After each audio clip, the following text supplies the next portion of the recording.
The number 10 passing combination of all time, Zorn to Largent. Number 10. I like Jim Zorn and Steve Largent. They were sharp. Yeah, they were sharp. In 1976, the National Football League comes to the great Pacific Northwest. That was an expansion team in 1976. Those early teams were really not very good teams. They were reject teams in a lot of ways. Two of these cast-offs came together that summer in Seattle. Largent, who had been cut by Houston, joined Zorn, who had been released by Dallas, to form a potent passing combination for a fledgling franchise. Zorn, play fake, back to pass, looks, he sets up, he throws toward the end zone, touchdown Seahawks! Zorn's dropping back to pass, looks, he throws down the right side for Largent, he's in the clear, he makes the grab, touchdown Seahawks! Jim Zorn, along with Steve Largent, they were the face and the voice of the franchise in those early days when the area was just giddy to have an NFL franchise. The soaring popularity of this clean-cut combination led to an utterly endless flow of endorsements. They did do milk commercials. I hope it wasn't more than one. I think it may have been. We sang on them, too. Well, that's why we only did a few. Show your stuff and drink milk. Show your stuff and drink milk.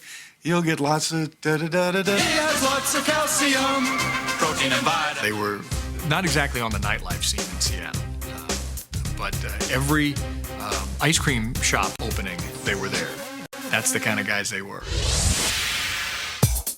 Despite their limited vocal range, our number 10 passing combination was in perfect harmony on the field, where Zorn's mobility and Largent's intuition helped turn the Seahawks into contenders. Their third year as a team in Seattle, we were 9-7, almost made the playoffs, and it was primarily due to Jimmy and Steve and the success that they had and as good a passing combination as they were. Largent made the grab! Jim was taught, drop back. If you got to play, make it. But if you don't, scramble around, try to make something happen. Zorn throws the bomb deep down the right side. Largent wide open at the 10. He's got it. Touchdown, Seahawks! Steve had the ability to know when a protection was breaking down. If the ball wasn't on him, he knew something was wrong, and he would just look. We just had a sense of what one another was going to do before it even happened. And I think that had to do with just the fact that we spent so much time together on the field and off.